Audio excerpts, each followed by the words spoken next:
جب تلک دم رہے گا، میرے جسم میں جب تلک دم رہے گا، یہاں ہندو مسلم کا سنگم رہے گا۔ جلسہ دستار بندی و امن عالم کانفرنس میں شرکت کرنے پہنچے آچاریہ ڈاکٹر رام کرشن موہن بہرائچ ضلع کے تھانہ رام گاؤں چھیتر کے انترگت مدرسہ دارالعلوم نظامیہ شاہ پور نکاہی کے محتمم مفتی محمد اسلم قاسمی کے دوارا امن عالم جلسہ دستار بندی کا آیوجن کیا گیا، جس میں مکھ اتھھی کے روپ میں دارالعلوم دیوبند کے مبلغ مولانا محمد عرفان صاحب و مہاراشٹر ممبئی سے آئے قاری محمد صادق صاحب کے ہاتھوں سے مدرسہ دارالعلوم نظامیہ کے حفظ القرآن سے فارغ ہوئے درجنوں بچوں کے سروں پر دستار باندھا گیا۔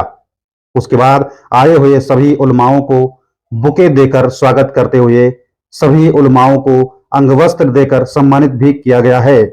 آپ کو بتا دیں کہ اس جلسے امن عالم میں شرکت کرنے مہاراشٹر سے قاری محمد صادق، مولانا محمد جاہد، مفتی مامون رشید نے جلسے میں موجود ہزاروں لوگوں کو اپنے بیان سے متاثر کیا۔ وہیں مولانا محمد عرفان نے کہا کہ ہمارا مذہب کسی کو تکلیف دینے کی اجازت نہیں دیتا، ہمارا مذہب بے وجہ کسی کا خون بہانے کی اجازت نہیں دیتا، ہمارا مذہب امن سکون کا پیغام دیتا ہے، ہمارا مذہب نفرت نہیں پھیلاتا، ہمارا مذہب اسلام آپس میں بھائی چارہ اور محبت، امن و امان کا پیغام دیتا ہے۔ انہوں نے جلسے میں موجود دور دراز سے آئے ہوئے لوگوں سے مخاطب ہوتے ہوئے کہا کہ اسلام شبد کا معنی ہے اللہ کو سمرپڑ۔ اس طرح مسلمان وہ ہے جس نے اپنے آپ کو اللہ کو سمرپت کر دیا ہو۔ اسلام آیا ہی ہے دنیا میں لوگوں کو محبت کا پیغام دینے۔ انہوں نے کہا کہ آج انسان کی طرح نہیں ہے، آج انسان ایک انسان سے کترا رہا ہے، جبکہ ہر ایک انسان کے خون کے قطرے کا رنگ ایک جیسا ہے، پھر بھی انسان ہی ایک انسان سے کترا رہا ہے، جبکہ اس کے جسم میں جو خون ہے وہ ایک جیسا ہے۔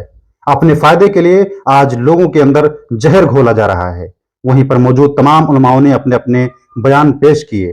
اس موقع پر مفتی عبداللہ خان، مولانا عبد المنان قاسمی، جنرل سیکرٹری جامعت علماء سراوستی، مولانا محمد الیاس نانپاروی، قاری امنت اللہ صاحب، مفتی حفظ الرحمان، قاری سلیم صاحب، ڈاکٹر آچاریہ شری رام کرشن موہن لکھنوی سمیت درجنوں علماء اس امن عالم جلسے دستار بندی میں شرکت فرمانے پہنچے تھے۔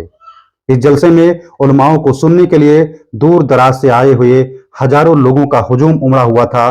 لوگوں کے بیٹھنے اور کھانے کا معقول انتظام کے ساتھ ساتھ عورتوں کے پردے کا بھی بہترین انتظام کیا گیا تھا۔ تصویریں آپ کے سامنے ہیں جہاں پر جلسہ دستار بندی میں امن عالم کانفرنس میں شرکت کرنے پہنچے ڈاکٹر آچاریہ رام کرشن موہن کھڑے ہوئے تو سب کھڑے ہو گئے۔ جب جنازہ آگے گزر گیا تو ایک شخص نے عرض کیا، اللہ کے پیغمبر وہ تو یہودی کا جنازہ تھا۔ اللہ کے نبی کہتے ہیں الستُ نفسا، کیا انسان نہیں ہے؟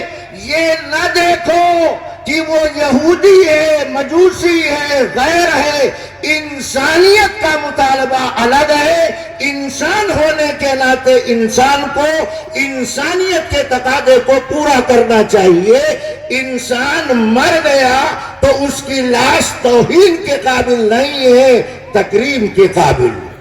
انسانیت کی بلندی کی تیسری دلیل یہ ہے کہ دین اسلام نے انسانوں کو یہ باور کرایا کہ پس مرگ، موت کے بعد انسان سے جدائی اختیار کر لیتا، اجنبی ہو جاتا، مگر دین اسلام انسانیت کے علم کو اتنا بلند کرنا چاہتا ہے، کہتا ہے انسان کے مر جانے کے بعد اس لاش کو نہلایا جائے، کفنایا جائے، کندھے پر اٹھا کر قبر میں دفنایا جائے۔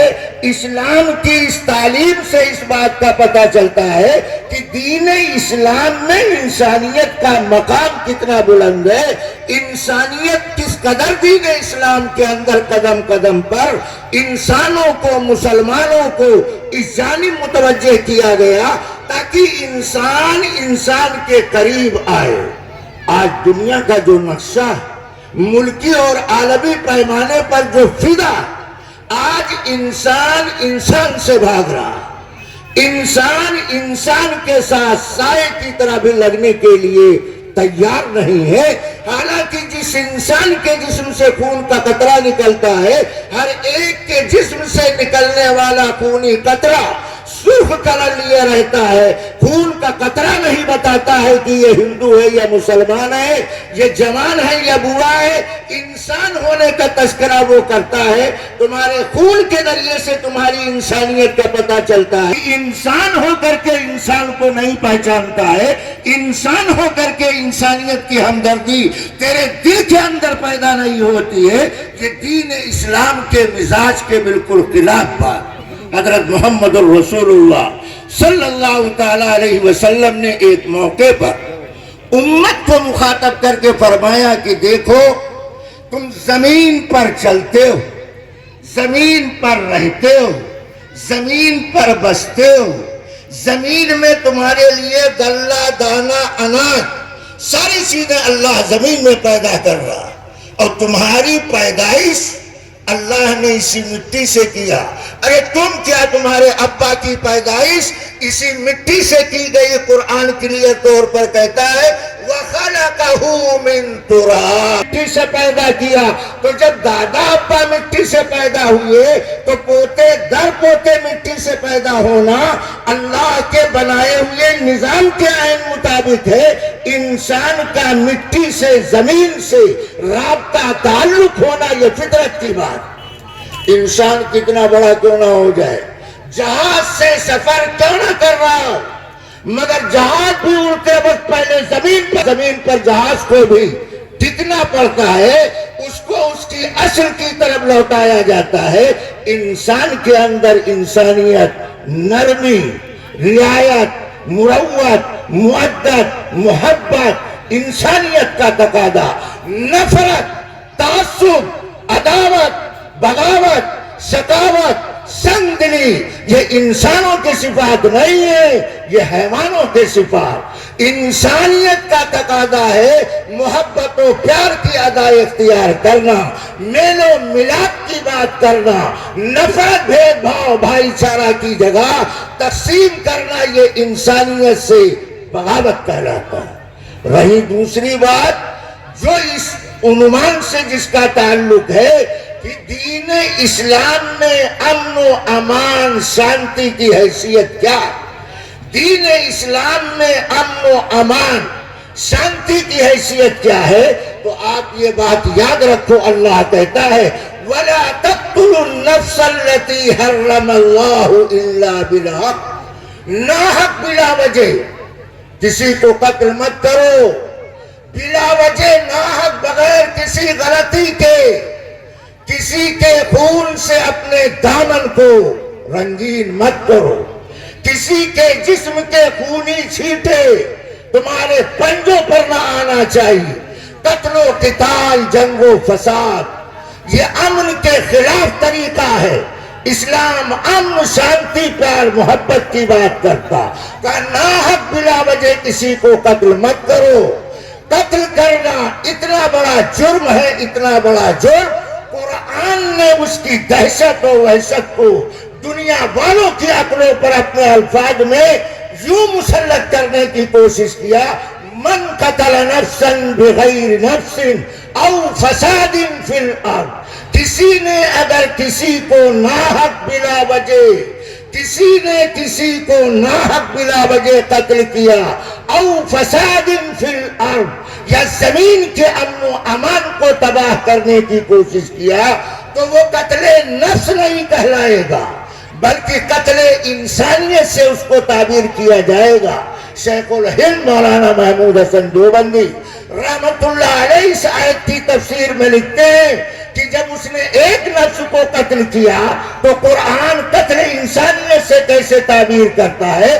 حضرت نے جواب دیا بلا وجہ، بغیر روک ٹوک کے اس نے قتل کیا ہے، اگر اس کو اسی حال پر چھوڑ دیا جائے گا تو ایسے لوگ پیدا ہوتے جائیں گے۔ من شانتی کو بحال کرنے کے لیے عنوان ایسا حساس اختیار کیا کہ ایک انسان کا ناحق بلا وجہ قتل کرنا پوری انسانیت کے قتل کرنے کے مترادف ہے، اور ایک آدمی کو ناحق قتل سے بچا لینا پوری انسانیت کو زندگی عطا کرنا ہے۔ اسلام میں امن و امان کی یہ حیثیت ہے۔ امن و شانتی کو اس انداز پر قرآن دنیا کے انسانوں کے سامنے پیش کرتا ہے۔ اللہ تبارک و تعالی نے اور حضرت محمد الرسول اللہ صلی اللہ تعالی علیہ وسلم نے دنیا میں امن و امان پیدا کرنے کے لیے تعلیم کیا دیا؟ قرآنی تعلیم پر غور کرو تو اس کی طاقت کا پتہ چلے گا۔ آج دنیا کہتی ہے اسلام مذہب بڑا اچھا ہے، مگر مذہب اسلام رواداری، میل ملاپ، بین المذاہب تعلقات، اس کی تعلیم اسلام میں نہیں۔ اسلام دوسرے مذاہب کی کوئی حیثیت نہیں دیتا، یہ دنیا کے انسانوں کا پھیلایا ہوا جھوٹا پروپیگنڈا۔ مذہب اسلام رواداری، تعلقات کو اس قدر بڑھاوا دیتا ہے، اس قدر بڑھاوا دیتا ہے کہ حضرت نبی کریم صلی اللہ علیہ وسلم کے پاس ایک صحابی بیٹھے ہیں، ان کے 2 بیٹے عیسائی تھے۔ صحابی نے چاہا